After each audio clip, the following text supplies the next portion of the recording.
Student, कैसे हैं आप सब? आई होप आप लोग बहुत अच्छे से होंगे। आज के लेक्चर में हम लोग डिस्कस करेंगे electrostatics, very important topic 12th के पॉइंट ऑफ व्यू से। तो आप लोग भी पेन एंड पेपर निकाल लीजिए और मेरे साथ नोट करते रहिए बेटा। हेडिंग लिखेंगे इलेक्ट्रोस्टैटिक, ये चैप्टर का नाम है आपका इलेक्ट्रोस्टैटिक्स। देखो इलेक्ट्रोस्टैटिक्स क्या होता है इलेक्ट्रोस्टैटिक्स। आइए मैं आपको डिटेल बेसिक से लेकर के एडवांस लेवल तक के आपको सारी चीजें मैं आपको सिखाता हूं आज के लेक्चर में बेटा। तो देखो electrostatics basically combination of two words होते हैं, electro and statics. Electro means क्या होता है, इलेक्ट्रॉन या चार्ज बोल सकते हो। स्टैटिक्स मींस होता है रेस्ट और stationary. This is the combination of two words. तो क्या होता है, इलेक्ट्रो मींस होता है इलेक्ट्रॉन्स, क्या लिखेंगे हम लोग, इलेक्ट्रॉन। एंड स्टैटिक्स मींस होता है बेटा रेस्ट और स्टेशनरी। तो देखो इनके दोनों के कॉम्बिनेशन को हम लोग बोलते हैं electrostatics. Okay, in which branch charge particle are in rest is called electrostatics. अब जब ये चार्ज है, इलेक्ट्रॉन्स मींस क्या होता है बेटा, चार्ज। अगर ये चार्ज पार्टिकल आपका रेस्ट में है, चार्ज को कैपिटल क्यू या स्मॉल क्यू दोनों से लिख सकते हो, मैं प्लस नहीं लिखता हूं, सिर्फ और सिर्फ क्यू लिख देता हूं। ओके, तो देखो चार्ज जो है, चार्ज को ही हम लोग क्या बोलते हैं, electron. Basically fundamental of charge जो होता है, single electron is called fundamental charge. Okay, तो अगर चार्ज पार्टिकल रेस्ट में है तो इस पार्ट को हम लोग बोलते हैं इलेक्ट्रोस्टैटिक्स। ऐसे होता है electrodynamics, in which branch charge particle are in motion with a constant speed, तो उसको बोलते हैं इलेक्ट्रोडायनामिक्स। उसमें बहुत सारा टॉपिक हम लोग को पढ़ना होता है, जैसे current, electricity, magnetic field due to electric current, EMI, ऐसे बहुत सारे टॉपिक हम लोग को सीखना होता है इलेक्ट्रोडायनामिक्स। ऐसे होता है electromagnetic waves, in which branch charge particle are in accelerated with right constant accelerate होता है, तो उसको बोलते हैं इलेक्ट्रोमैग्नेटिक वेव। लेकिन हम लोग को सिर्फ और सिर्फ आज की डेट में ये पढ़ना है इलेक्ट्रोस्टैटिक्स क्या होता है। क्लियर है? तो इलेक्ट्रोस्टैटिक्स मतलब समझ में आया, जिसमें चार्ज पार्टिकल आपका रुका हुआ हो उसको हम लोग बोलते हैं इलेक्ट्रोस्टैटिक्स।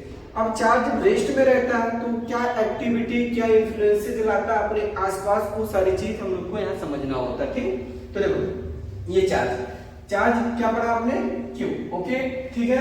तो देखो 11th में आपने इसकी पूरी डिटेल्स आपने सीखा होगा कि प्रॉपर्टीज ऑफ चार्ज क्या होते हैं, how many types of charge क्या होते हैं। लेकिन यहाँ थोड़ा सा हम लोग भी बात करेंगे कि how many types of charge क्या होता है बेटा, टू टाइप्स ऑफ, एक होता है पॉजिटिव और दूसरा होता है निगेटिव। तो हम लिखेंगे पॉजिटिव चार्ज और दूसरा लिखेंगे नेगेटिव चार्ज। चलिए मैंने वर्ड में लिख दिया नेगेटिव चार्ज। तो देखो जो सिंबल लिखा प्लस क्यू, इसको लिख देते हैं हम लोग और इसको माइनस क्यू। क्लियर है? टाइप्स ऑफ चार्ज कितने टाइप्स होते हैं बेटा, टू टाइप्स है, राइट। इनका हम प्रॉपर्टीज की बात करें तो charge is a scalar quantity, charge is associated with mass, charge is associated with mass, quantization of charge, ये चीज आप समझ लेना, ठीक है ना। तो एक हम यहाँ पे बात कर ले रहे हैं क्वांटाइजेशन ऑफ चार्ज। तो क्वांटाइजेशन ऑफ चार्ज क्या होता है ये आपको अंडरस्टैंड करना है। Quantization of charge always transfer one body to another body in term of integral number of electron, that means complete number of electron. जब भी किसी बॉडी से इलेक्ट्रॉन को ट्रांसफर कर सकते हैं, क्योंकि आपने प्रॉपर्टीज में एक बेसिक तो पता होगा, चार्ज इज ट्रांसफरेबल, चार्ज को ट्रांसफर कर सकते हैं one system to another system, right. जैसे सपोज दैट आपके पास एक सिस्टम ए है एंड दूसरा क्या है बेटा, बी सिस्टम है। बोथ आर इलेक्ट्रिकली न्यूट्रल, दोनों क्या है, न्यूट्रल। तो न्यूट्रल मींस क्या होता है, have equal amount of charge positive and negative. जितना पॉजिटिव चार्ज होगा उतना नेगेटिव होगा, तो उसको हम लोग बोलते हैं न्यूट्रल बॉडी। ओके, तो अगर हम यहाँ से यहाँ कुछ इलेक्ट्रॉन ट्रांसफर कर रहे हैं, सपोज दैट हमने 100 इलेक्ट्रॉन यहाँ से निकाला और इस पे ले जाकर के 100 इलेक्ट्रॉन प्लेस कर लिया, ठीक है। ऐसे हम वापस भी अटेम्प्ट किया कि सर 2.5 इलेक्ट्रॉन इधर से निकाला और इधर से 2.5 इलेक्ट्रॉन ले जाकर के रखा। तो ऐसा करना मेरे लिए थोड़ा टफ हो रहा था, इम्पॉसिबल, ऐसा नहीं हो पा रहा था, राइट। तो ये ऐसा नहीं हो सकता, सिर्फ और सिर्फ ऐसा कंप्लीट नंबर में जाएगा, चाहे 1 जाएगा, 2 जाएगा, 3, 4, 100, 1 लाख, 1 करोड़ इलेक्ट्रॉन जा सकता है, बट कंप्लीट नंबर होना चाहिए, राइट। तो यहाँ से एक फार्मूला हम लोग को बनता है Q is equal to plus minus N E, Q is equal to plus minus N E, और n की वैल्यू क्या लिखेंगे, 0 भी लिख सकते हो, plus minus 1, plus minus 2 and so on. मतलब अगर वो गेन कर रहा होगा तो माइनस लिखते हैं, अगर वो डोनेट करेगा तो प्लस लिख देंगे, राइट। बट मैं तो ये बोलूंगा सिर्फ फार्मूला लर्न रखना, Q is equal to N E. क्या होता है बेटा, Q is equal to N E. एक छोटा सा आपके स्टेट बोर्ड के एमसीक्यू या सीबीएसई में एमसीक्यू आते क्वेश्चन। क्या क्वेश्चन रहता है, how many number of electron in one coulomb charge. तो ये नोट कर लेना, how many number of electron in one coulomb charge. You know SI unit of charge is Coulomb. देखो मैं यहाँ पे बता देता हूँ कि जो यूनिट ऑफ चार्ज होता है, ये चीज याद रखना, unit of charge is Coulomb. Unit of charge is Coulomb. क्या लिखेंगे बेटा, कूलॉम। ओके, कैपिटल C से लिख देना। SI unit of charge is coulomb होता है तो C से लिखना। तो how many number of electron in one coulomb charge, तो फार्मूला लगाओगे Q is equal to NE, Q की वैल्यू 1, N की कैपिटल अननोन है, N को सॉल्व करना है, E की value 1.6 into 10 raised to minus 19। तो जब N को हम सॉल्व करेंगे बेटा, इसको डिवाइड करके, तो हमें मिलेगा 6.25। क्या लिखेंगे बेटा, 6.25 into 10 raised to plus 18। इतने नंबर ऑफ इलेक्ट्रॉन्स होते हैं इन सिंगल कूलॉम चार्ज में। याद रखिएगा ये डेटा एमसीक्यू के पॉइंट ऑफ व्यू से वेरी इंपॉर्टेंस होता है। क्या बाबू, N is equal to 6.25 into 10 raised to 18 electrons. इतने इलेक्ट्रॉन्स होते हैं एक सिंगल कूलॉम चार्ज में। तो ये डेटा आपको लर्न करके रखना है। एक और हम लोग बात करते हैं बेटा conservation of charge. Charge neither be created, charge can neither be created nor be destroyed, only transfer one body to another body। सिर्फ हम ट्रांसफर कर सकते हैं, ना तो क्रिएट कर सकते हैं ना तो डिस्ट्रॉय कर सकते हैं। ये तो बेसिक प्रॉपर्टीज है, ये आपको आई थिंक याद ही होगा, क्लियर होगा, कोई दिक्कत नहीं। एक छोटा टॉपिक और मैं सिखाता हूँ, देन मैं आपके स्टेट बोर्ड के जो 12th पोर्शन है वो पूरा मैं सिखाता हूँ, राइट, क्योंकि बेसिक इंट्रोडक्शन आपको जरूरी है, ठीक है ना। अब हम लोग बात करते हैं कूलॉम्स लॉ। आई थिंक पता होगा कूलॉम्स लॉ, यस। तो कूलॉम्स लॉ क्या होता है बेटा, व्हाट इज कूलॉम्स लॉ। देखो कूलॉम्स ने एक्सप्लेन किया, फोर्स ऑफ अट्रैक्शन और repulsion between two charges is directly proportional to product of their charges and inversely proportional to square of distance. I think clear है। देखो इन्होंने बोला to charge होने चाहिए, एक चार्ज ये ले लिया, एक चार्ज ये ले लिया। तो फोर्स ऑफ अट्रैक्शन आपको पता है, अगर लाइक चार्ज होंगे तो रिपेल करते हैं, अनलाइक चार्ज एक दूसरे को अट्रैक्ट करते हैं, राइट। तो इन्होंने ये वर्ड बोला, फोर्स ऑफ अट्रैक्शन और repulsion between two charges is directly proportional to product of their charges and inversely proportional to square of distance. इनके बीच का जो डिस्टेंस है इनके स्क्वायर के इनवर्सली प्रोपोर्शनल होता है। मतलब इन्होंने ये बोला, अगर चार्ज आपने ले लिया Q1 एंड Q2, इनके बीच की जो गैप है मैंने मान लिया R, तो इस पे जो फोर्स लग रहा है रिपल्शन अट्रैक्शन में कुछ नहीं शो कर रहा हूं, सिर्फ वैल्यू याद रखना है 1/4πε0 Q1 Q2 divided by R²। ये चीज याद रखना। SI unit of force is newton, SI unit of force is newton. Okay done. देखो वेयर 1/4πε0 की वैल्यू होता है बेटा 9 into 10⁹ यूनिट लिखेंगे न्यूटन मीटर स्क्वायर पर कूलॉम स्क्वायर। यूनिट क्या हो जाएगा बेटा, 1/4πε0 की value 9 into 10⁹ newton metre square पर कूलॉम स्क्वायर। एप्सिलॉन को बोलते हैं परमिटिविटी। क्या होता है बेटा, परमिटिविटी। किसका होता है, परमिटिविटी ऑफ फ्री स्पेस। तो permittivity of free space of vacuum कितना होता है, 8.85 into 10⁻⁻12 कूलॉम स्क्वायर पर न्यूटन मीटर स्क्वायर। तो ये बेसिक टर्म ये आपको लर्न होना चाहिए, ठीक है ना। तो कूलॉम्स लॉ इस जगह पे लर्न रखना। उसके बाद आपको electric field due to point charge क्या होता है वो भी याद रखना, मैं आपको समझा दे रहा हूँ फटाफट, ठीक है ना। तो इनको अच्छे से क्लियर करके रखो बेटा, ताकि आप अपने एग्जाम में अच्छा स्कोर कर सको। मैं इतना गारंटी देता हूँ, ये वीडियो देख करके अगर एग्जाम में जाओगे तो जितना भी न्यूमेरिकल या थ्योरी या डेरिवेशन पूछेगा 100% आप क्लियर करके आओगे। बट ऑनेस्टली आपको देखना, पढ़ना, सीखना। क्लियर है। अब देखो electric field due to point charge, electric field due to point charge. तो देखो electric field due to point charge क्या होता है, यहाँ पे प्रूफ नहीं करना। मान लीजिए +q चार्ज ले लिया, यहाँ से r डिस्टेंस पे इलेक्ट्रिक फील्ड की वैल्यू क्या होगा, तो ये याद रखना 1/4πε0 Q/r²। यूनिट की बात करें तो होता है न्यूटन पर कूलॉम। यूनिट क्या होता है बेटा, न्यूटन पर कूलॉम। तो electric field due to point charge 1/4πε0 Q/r²। R square newton पर कूलम हो जाता है। It is a vector quantity. तो आगे हम लोग सीख लेंगे, क्लियर है।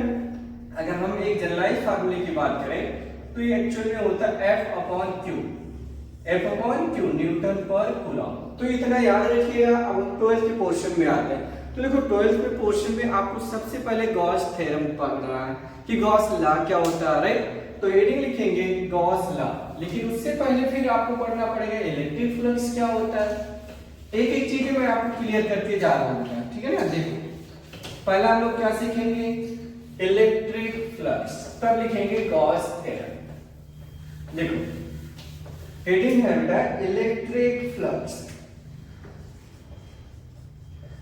इलेक्ट्रिक फ्लक्स फाई से हम लोग रिप्रेजेंट करेंगे। इलेक्ट्रिक फ्लक्स क्या होता है, the number of field line passes through any surface area is called electric flux. How many number of field line passes through any surface area, किसी भी surface area से कितनी इलेक्ट्रिक फील्ड लाइन पास हो रही है, कितनी इलेक्ट्रिक फ्लक्स, ठीक है ना। तो जो इलेक्ट्रिक फ्लक्स लिखा जाएगा फाई इज इक्वल टू क्या हम लोग लिखते हैं बेटा E डॉट S, क्या लिखा जाएगा E डॉट S, या इसी को लिख सकते हो ES into cos theta. Unit की बात करें तो होता है बेटा न्यूटन मीटर स्क्वायर पर कूलम। यूनिट क्या होता है, न्यूटन मीटर स्क्वायर पर कूलम। इलेक्ट्रिक फ्लक्स मींस होता है how many number of line passes through any surface area. हो सकता है सिलिंड्रिकल हो, स्फेरिकल हो, प्लेन भी हो, कर्व भी हो, तो कितनी नंबर ऑफ लाइन पास हो रही है, दैट इज इलेक्ट्रिक फ्लक्स, ठीक है ना। अब देखो कैसे, आप समझिए, मान लीजिए आपने एक ऐसा डिस्क कंसीडर किया और आपको पता है कि जो एरिया स्केलर या वेक्टर, क्या बोलते हैं टीचर आपको क्या सिखाते हैं, एरिया बेसिक क्वांटिटी है, स्केलर नहीं, area it is a vector quantity, area is a vector quantity, its direction always perpendicular to surface. जैसे ये आपका एरिया हो गया तो इसकी जो direction always perpendicular to surface, जैसे ये बोर्ड है तो बोर्ड की डायरेक्शन आपकी तरफ होगा, राइट। उस फेस की बात करें तो उधर होगा, always perpendicular to its surface. तो इसकी जो डायरेक्शन है एरिया की, इसके परपेंडिकुलर है ऐसे, यहाँ पे एरिया की डायरेक्शन आ गई, क्लियर है। अब देखो इलेक्ट्रिक फील्ड लाइंस आप ऐसे भी दिखा सकते हो, ऐसे एकदम डिस्टो एरिया की डायरेक्शन में, लेकिन नहीं, मैं थोड़ा सा एंगल पे दिखा दे रहा हूं ताकि आपको जनरलाइज फार्मूले मिलते जाए। देखो ऐसा आपने ये this is electric field lines, और जो एंगल वर्टिकल से बनाया वो कितना होना है, थीटा। तो यहाँ पे कितनी लाइन पास हो रही है बेटा, 1 2 3 4 5, दैट इज इलेक्ट्रिक फ्लक्स हो गया 5, ऐसा बोल सकते हो प्रैक्टिकली समझने के लिए, ठीक है। बट जनरलाइज फार्मूले की बात करें तो E डॉट S लिखा जाएगा, मतलब ES cos theta. Total flux की बात करें तो हम लोग इसी जगह पे सिखा देते हैं कि टोटल फ्लक्स, तो टोटल फ्लक्स क्या लिखा जाएगा बेटा, phi 1 plus phi 2 plus phi 3 dot dot phi n। अगर इंटीग्रेशन में लिखना है तो इंटीग्रेशन क्या लिखेंगे बोलो, E इंटू ds या ds1 plus E into ds2, ऐसे ऐसे करके और डॉट डॉट करके लिख सकते हो बेटा E इंटू dsn। तो ये टोटल फ्लक्स आ जाएगा, क्लियर है। तो टोटल के लिए आपको कुछ करना नहीं है, जितने फ्लक्स है वो सबको ऐड कर देना है न्यूमेरिकली, क्योंकि it is a scalar quantity. कैसा क्वांटिटी बेटा, it is a scalar quantity, it is a scalar quantity. तो ये याद रखिएगा, it is a scalar quantity, have only magnitude not direction, clear है, ये क्लियर रख लेना, ठीक है ना। ओके, मुझे लग रहा है आपको समझ में आ रहा होगा। जैसे क्वेश्चन देता हूं बेटा, if E vector is equal to 2i cap plus 3j cap plus 4k cap and area vector is given by 3i cap और मान लीजिए 2j cap minus k cap. यह question find flux, find flux. Fast तो नहीं पढ़ा रहा हूं ना, बताते रहिएगा बेटा, क्योंकि रिवीजन हम लोग कर रहे हैं तो थोड़ा फास्ट चलना ही पड़ेगा, ठीक है। तो फाइंड फ्लक्स आपको बता दिया मैंने कि E डॉट S या E डॉट A। तो देखो 2i cap plus 3j cap plus 4k cap, ये लिखा आपने, डॉट लगा दिया, 3i cap plus 2j cap minus k cap.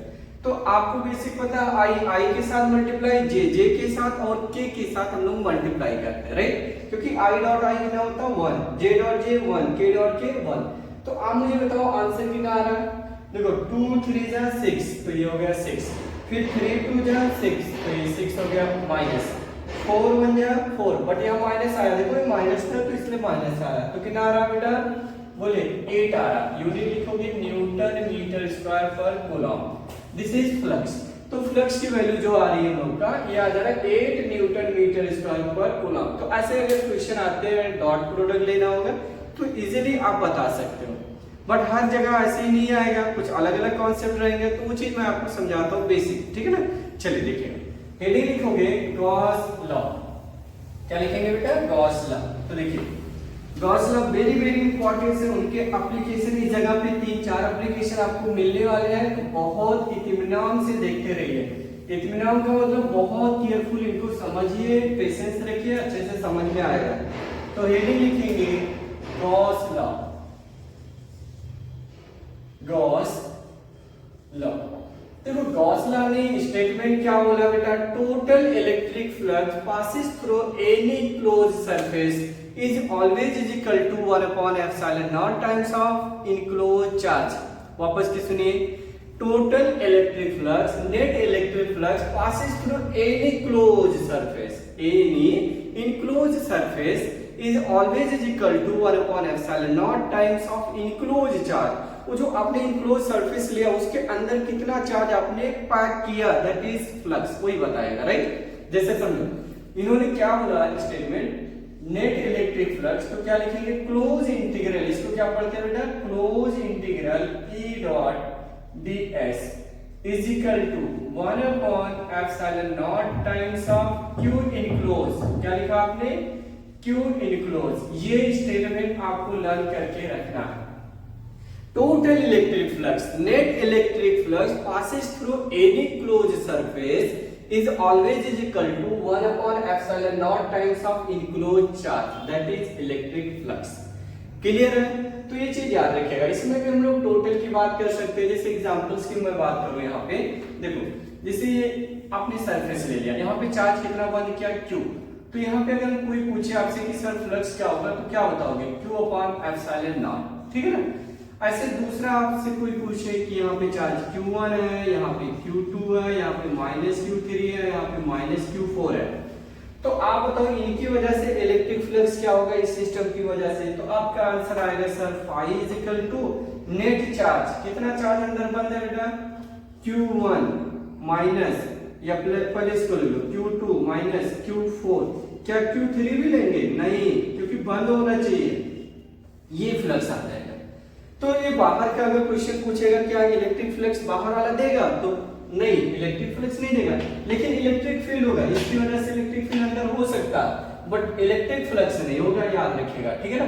तो फ्लक्स देने के लिए रिस्पांसिबल वही है जो इसके अंदर में चार्ज क्या है? क्लोज है, बंद है। क्लियर है? इतना डाउट क्लियर हो गया? यस। नोट कर लीजिएगा। यूनिट की बात करें तो न्यूटन मीटर स्क्वायर पर कूलम, यूनिट वही रहेगा। टोटल फ्लक्स यहाँ भी चाहिए होता है, तो टोटल ऑलरेडी मैंने समझा दिया कि phi1 + phi2 + phi3 dot dot phi n तक हम लोग लिख सकते हैं। क्लियर है? ये नोट कर लो। इसके बाद हम लोग लिखेंगे application of Gauss theorem. Heading क्या है? Application of Gauss theorem. Application of Gauss theorem. तो एप्लीकेशन ऑफ गॉस थ्योरम क्या? नंबर 1 हम लोग लिखेंगे इलेक्ट्रिक फील्ड, बहुत आराम से समझिएगा, electric field due to uniformly charge sphere. तो यूनिफॉर्म चार्ज स्फीयर का मतलब सेल भी बोल सकते हो आप। क्या चीज? सेल। आप सेल भी इनको नाम दे सकते हो। कंडक्टिंग, नॉन कंडक्टिंग कैसा भी हो चलेगा। तो electric field due to uniformly charge sphere या सेल। सेल का मतलब हॉलो स्फीयर। कैसा है? Hollow sphere. तो हॉलो स्फीयर की वजह से इलेक्ट्रिक फील्ड क्या होता है? तो इन पे 3 पॉसिबिलिटीज हम लोग लिखेंगे, लेकिन उससे पहले आपको समझाना होगा कि कैसे हम लोग फाइंड करते हैं। तो लेट अस कंसीडर, हमने एक स्फीयर कंसीडर किया। क्या कंसीडर किया बेटा? स्फीयर। इस radius of sphere is capital R. क्या चीज? Capital R. और इस पे हमने चार्ज दिखा दिया +Q। कितना चार्ज? +Q। ये देखिए इस पे हमने मान लिया कि जो चार्ज है कितना है प्लस क्यू, ये कैपिटल क्यू ही मान लीजिए, आपने प्लस क्यू चार्ज दिखाया। अब देखो 3 पॉसिबिलिटीज है कि इसके आउटसाइड कोई पॉइंट हो सकता है, यहाँ कहीं भी एक पॉइंट हो सकता है, उस जगह पे इलेक्ट्रिक फील्ड क्या पॉसिबल है, एक चीज ये हम लोग को करना है, उसके सरफेस पे कितना होगा या उसके अंदर कितनी फील्ड हो सकती है। तो 3 पॉसिबिलिटीज आएगा हॉलो के लिए। सॉलिड में होता है तो सॉलिड के लिए भी 3 पॉसिबिलिटीज आती है। तो सॉलिड में आपको समझना होगा कि कंडक्टिंग और नॉन कंडक्टिंग क्या है। कंडक्टिंग बोलेगा तो उसके लिए कुछ अलग इलेक्ट्रिक फील्ड आएगा, नॉन कंडक्टिंग है तो उसके लिए अलग। बट आपके स्टेट बोर्ड में उससे कुछ लेना देना नहीं, ओनली एंड ओनली उसने सेल दे दिया है, इस सेल की वजह से क्या होगा। तो हम लोग पहले यही बात करेंगे बेटा, let sphere of radius r and charge कितना कैपिटल Q। तो इसमें केस नंबर 1 हम लोग मान लेंगे कि आउटसाइड द स्फीयर। क्या लिखोगे बेटा, आउटसाइड द स्फीयर।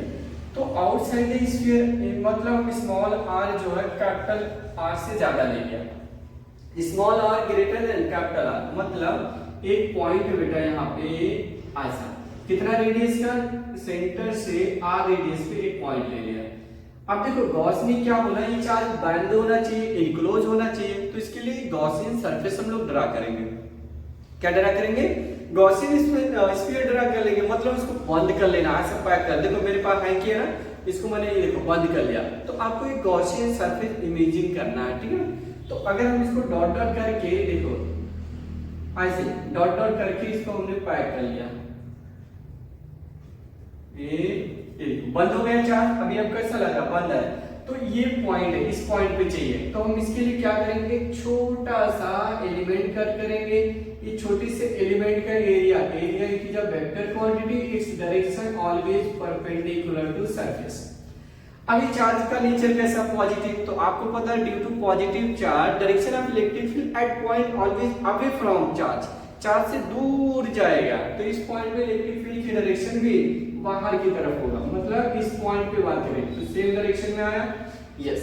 तो देखो इन्होंने क्या बोला कि जो फ्लक्स होता है बेटा, close integral E dot ds is equal to क्या लिखेंगे, Q अपॉन एप्सिलॉन नॉट। ये तो होता है Q upon epsilon naught. E dot ds क्या होता है, E ds cos theta, but 0 degree है because both are in same direction, तो Q upon epsilon naught. E निकालना, E को बाहर कर लो, है ना बेटा।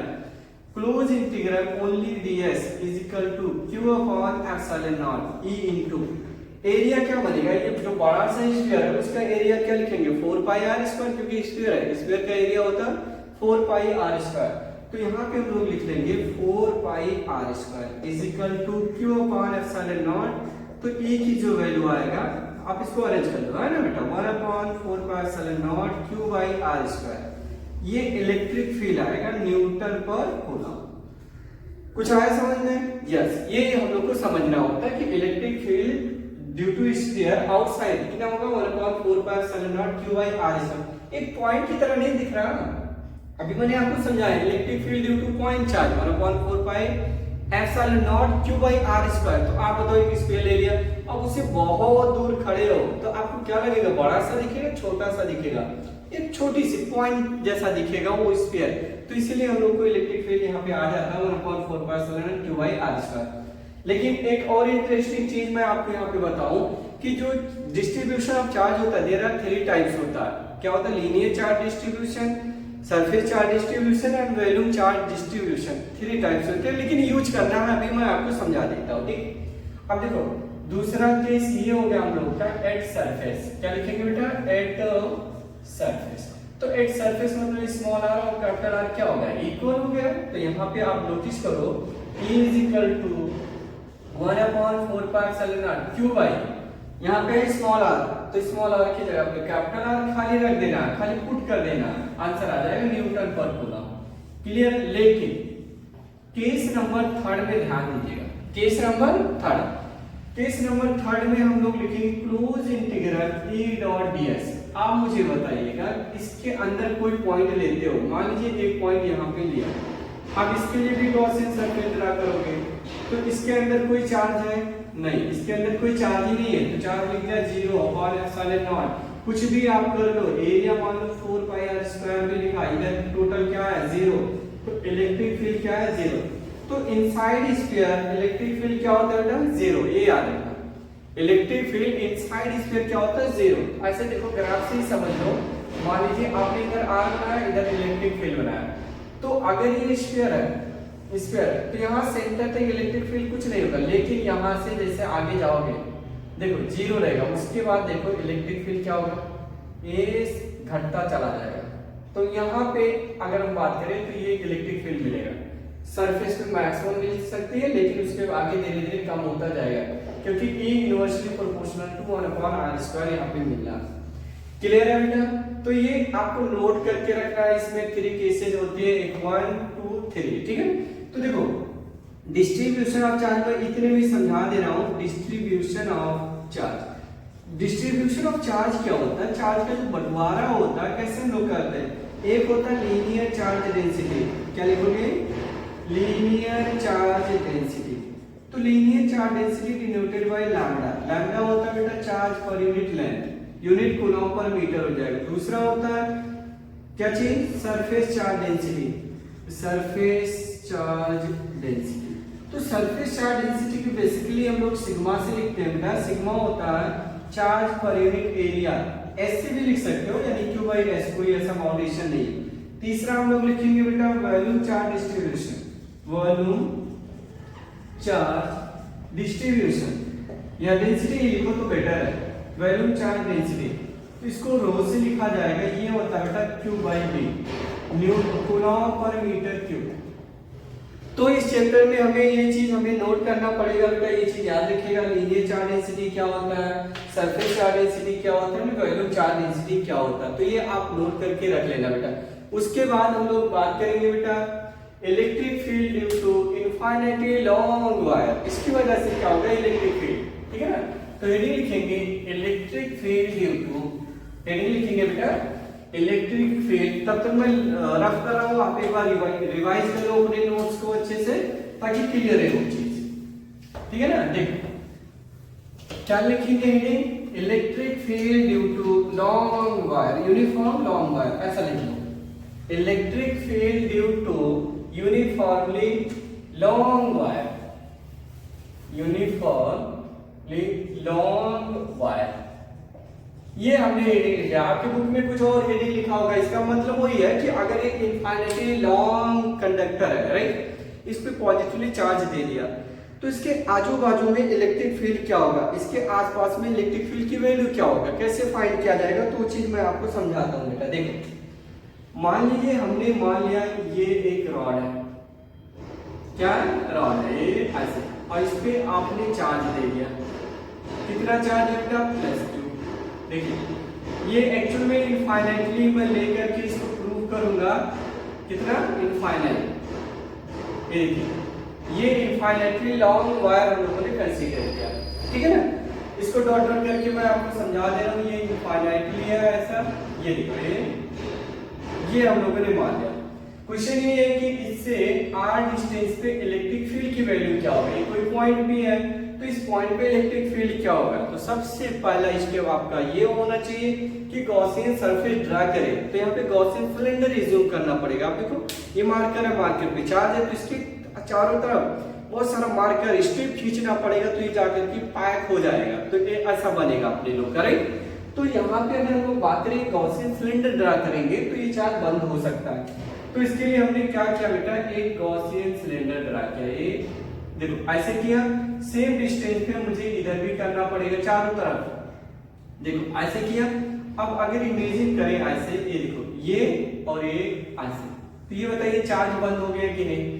तो जो इसके अंदर था कितने रेडियस बना, इसका आर ही बना, इसका सिग्मा जो लैम्डा जो होगा लीनियर चार्ज डेंसिटी मैंने लैम्डा मान लिया, ठीक है ना। और लैम्डा इज वैल्यू क्या होता है बेटा, आपको पता अभी मैंने सिखा दिया कि लीनियर चार्ज डेंसिटी। तो linear charge density basically is defined as lambda is equal to होता है बेटा चार्ज पर यूनिट लेंथ। तो इसको लेकर के हम लोग को चलना, क्लियर है। देखो ये पॉइंट P है, इस पॉइंट P पे इलेक्ट्रिक फील्ड की वैल्यू क्या होगा, नेचर कैसा पॉजिटिव, तो डायरेक्शन ऑफ इलेक्ट्रिक फील्ड इससे आउटवर्ड रहेगा। एरिया इस जगह का क्या होगा, ds, छोटा सा एरिया, तो area always perpendicular to surface, तो ऐसा हम लोगों ने मान लिया, ठीक है ना। ये भी मैं मान ले रहा हूँ जो सिलेंडर हमने एज्यूम किया उसका लेंथ कितना बेटा एल, लेंथ कितना मान लिया हम लोगों ने एल एज्यूम कर लिया। अकॉर्डिंग टू गॉस थ्योरम या बाय क्या लिखोगे बेटा बाय गॉस थ्योरम, तो गॉस थ्योरम ने क्या बोला कि net electric flux ds is equal to q enclosed upon epsilon naught, क्या लिखेंगे बेटा q enclosed upon epsilon naught। तो देखो यहाँ पे अगर हम लोग बात करें थोड़ा आप फोकस करिएगा क्योंकि साइड में वर्क हो रहा है तो आपको थोड़ी सी आवाज आ रही खटर पटर की, बट उस पर इग्नोर करना बेटा, ठीक है ना। देखो तो यहाँ पे हो जाएगा close integral e ds cos 0, ठीक है ना। पढ़ने वाले को सिर्फ वही पॉइंट दिखता है जो मुझे नीड होती है, बाहर क्या डिस्टर्बेंस उससे नहीं मतलब आपको, ठीक है ना। थोड़ा फोकस करेंगे, रिक्वेस्ट कर रहा हूँ आपको, थोड़ा कंसंट्रेशन बना के रखेंगे, ठीक। तो ये हो गया। तो देखो ये तो बाहर कर लीजिए क्योंकि cos 0 की वैल्यू 1 होता है इनटू ds, ds कितना होगा बेटा, देखो इसका सर्कमफेरेंस होता है 2 पाई r और इनटू l से मल्टीप्लाई करेंगे तो टोटल सरफेस एरिया आ जाएगा। तो 2 pi r l is equal to q क्या होगा, यहाँ से देखो q की वैल्यू आ जाएगा लैम्डा इनटू l, तो यहाँ पे लिख दो lambda into l upon epsilon not. l और l कैंसिल हो जाएगा तो इलेक्ट्रिक फील्ड कितना आ रहा है बेटा 1/2 पाई epsilon not lambda by r, देखो न्यूटन पर कूलम। तो अगर लॉन्ग वायर है, लॉन्ग कंडक्टर है तो उसकी वजह से 1/2 देखो 2 पाई epsilon not lambda by r ये बचेगा, क्लियर है ना। ये चीज आ रही है, इसको हम वेक्टर फॉर्म में भी लिख सकते हैं, कैसे देखो E vector is equal to 1/4 pi epsilon naught, देखो 2 था बट मैंने 4 लिखा, क्या लिख दिया बेटा 4, मतलब 2 से मल्टीप्लाई किया तो ये हो गया 2 लैम्डा अपॉन क्या है यहाँ पे r है, बट मैंने क्या लिख दिया r स्क्वायर इनटू में हमने लिख दिया बेटा r वेक्टर या यूनिट क्या को इसको हटा करके इसको r को हटा दो, यहाँ पे आप लिख दो r cap, this is vector form, clear है। तो 2 से इसलिए हमने मल्टीप्लाई किया ताकि आपको 1/4 पाई एप्सिलॉन नॉट की वैल्यू पता है 9 × 10⁹, तो इजी हो जाएगा। तो यूनिफॉर्मली लॉन्ग अगर कंडक्टर तो यही आता है, अगर नेचर में पॉजिटिव है सिलेंडर तो आउटवर्ड होगा, नेगेटिव है तो इनवर्ड होगा। जैसे देखो आप अगर बुक को ध्यान दिए होंगे तो अगर हमने बात किया ये सिलेंडर है, इस पे चार्ज कैसा बेटा पॉजिटिव, कैसा है पॉजिटिव, तो अगर ये पॉजिटिव है तो इसकी वजह से इलेक्ट्रिक फील्ड किधर रहेगा डाउनवर्ड रहेगा, देखो आउटवर्ड हो जाएगा। लेकिन अगर यही सिलेंडर अपने लोग का नेगेटिव होता, नेगेटिव ऐसे, तो इलेक्ट्रिक फील्ड इनवर्ड होता, ये याद रखिएगा, डायरेक्शन ऑफ इलेक्ट्रिक फील्ड कैसा रहेगा इनवर्ड रहेगा, क्लियर है। थर्ड हेडिंग लिखेंगे, थर्ड तो बहुत ही इंपॉर्टेंट है, वो कैपेसिटर में हमें पढ़ना पड़ेगा, यूज करना पड़ेगा। Electric field due to finite या इनफाइनाइटली चार्ज सेट, क्या लिखोगे electric field due to finitely charge set. देखो नेक्स्ट रीडिंग आ रहा है बेटा इलेक्ट्रिक फील्ड ड्यू टू, लिखेगा नोट कर लो इसको अच्छे से, नेक्स्ट रीडिंग हम लिखेंगे electric field due to, electric field due to finite charge set. Electric field क्या लिखेंगे बेटा electric field due to uniformly charge sheet. देखो चार्ज शीट मान लिया हमने, ये जैसे व्हाइट बोर्ड है इसको हम शीट मान सकते हैं, राइट। ये व्हाइट बोर्ड जो इसको हमने क्या मान लिया एक चार्ज शीट मान लिया, तो अपना इनफाइनाइटली लॉन्ग है तो इसका एरिया इधर बहुत बड़ी एरिया, इधर भी बहुत बड़ी एरिया, हमने ऐसा मान के चल रहा हूँ बेटा। मैं आपको समझाता हूँ, ये आपको डेरिवेशन करके जाना आपके बोर्ड के एग्जाम के लिए वेरी वेरी इंपॉर्टेंट टॉपिक है, ठीक है ना। आइए समझते हैं, देखो क्या करना है हम लोग को, एक एरिया को कंसीडर कर लूं पहले। देखो हमने मान लिया ऐसे, देखो ये किया ऐसे कंसीडर किया, ये किया, देखिएगा ध्यान से देखते जाइएगा बेटा। इस पे चार्ज का नेचर कैसा दिखा दिया आपने प्लस क्यू, इस पे हमने मान लिया जो चार्ज है बेटा प्लस क्यू है, ये देखो ऐसा, ये नेचर चार्ज का हमने दिखा दिया प्लस। अब ये क्वेश्चन पूछा जा रहा है कि इसके सेंटर से r डिस्टेंस पे इलेक्ट्रिक फील्ड की वैल्यू क्या होगा, कितने डिस्टेंस पे r डिस्टेंस पे इलेक्ट्रिक फील्ड की वैल्यू क्या होगा। तो कैसे निकालोगे, सबसे पहले आपको याद करना पड़ेगा गॉस लॉ, तो गॉस थ्योरम अप्लाई करना पड़ेगा, चार्ज को पहले बंद करना पड़ेगा, अभी तो ओपन है, फ्लक्स डिफाइंड ये नहीं रहेगा, तो हमें चार्ज को क्या करना है बेटा, बंद करना है। तो देखो इसके लिए हम वापस की बात करेंगे, गॉसियन सिलेंडर ड्रा करेंगे। ये देखो ये ऐसे हमने बना लिया गॉसियन सिलेंडर, ऐसे किया ऐसे किया, देखो इधर भी ये देखिए डॉट डॉट किया ऐसे। सिमिलरली ऐसे उस फेस का भी तो बनेगा सेम डिस्टेंस पे, उस फेस का भी सेम डिस्टेंस पे आप मानोगे ऐसा, ये ऐसा। इधर भी कितने डिस्टेंस पे, r डिस्टेंस पे आपको एज्यूम करना पड़ा, ठीक है। अब देखो इस फेस का एरिया, इस फेस का एरिया की डायरेक्शन इधर होगा, कितना होगा बेटा, ds मान लो। इलेक्ट्रिक फील्ड पॉजिटिव है तो आउटवर्ड। सिमिलरली इस जगह पे एरिया की डायरेक्शन आउटवर्ड रहेगा और इलेक्ट्रिक फील्ड भी बाहर की तरफ रहेगा। अब बताओ चार्ज बंद हो गया कि नहीं होगा, बंद हो गया।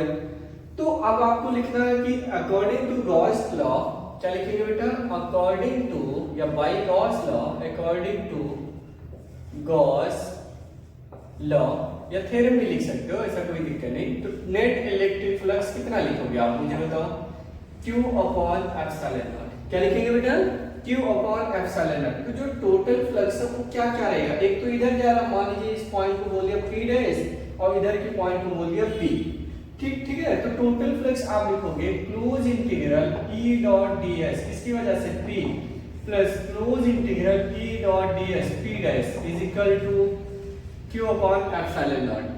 तो इनके बीच का एंगल अगर देखा जाए तो 0 और cos 0 की वैल्यू 1 हो जाती है, तो ओनली E ds आएगा। तो इलेक्ट्रिक फील्ड देखो E इंटू ds मतलब s प्लस ऐसा इसका लिखोगे E into s is equal to Q upon epsilon naught. ये चार्ज का जो डिस्ट्रीब्यूशन है, सरफेस चार्ज डिस्ट्रीब्यूशन है, तो यहाँ पे पहले आप लिख लो surface charge density, surface charge density.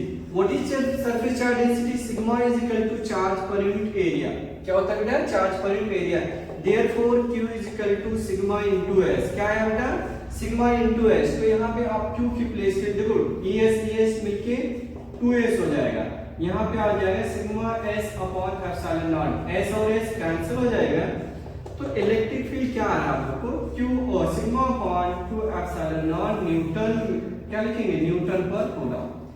तो प्लेन चार्ज शीट की वजह से इलेक्ट्रिक फील्ड की जो वैल्यू आती है बेटा सिग्मा अपॉन 2 एप्सिलॉन नॉट होती है। कितना होता है, sigma upon 2 epsilon not. Clear है, ये अच्छे से नोट कर लेना, वेरी इंपॉर्टेंट है बेटा, यही है main important, sigma upon 2 epsilon not. थोड़ा सा मैं आपको फील कराता हूं, अगर मैं इससे r डिस्टेंस पे इलेक्ट्रिक फील्ड की वैल्यू इतना पाया तो 2r पे कितना होगा, 3r पे कितना होगा, राइट, r/2 पे कितना होगा। तो आपका आंसर क्या होगा, फटाक से बोलिए, फटाफट बोलिए, आंसर क्या होगा, क्या होगा। बहुत सारे बच्चे बोल रहे हैं कि सर जो इलेक्ट्रिक फील्ड है इस जगह पे does not depends on distance, distance पे डिपेंड ही नहीं करता, मैं r पे रहूं तो भी वही देगा, 2r पे चला हूं तो भी वही देगा, 3r पे भी चला जाऊं तो भी वही इलेक्ट्रिक फील्ड देगा, क्योंकि does not depends on distance, independent है ना।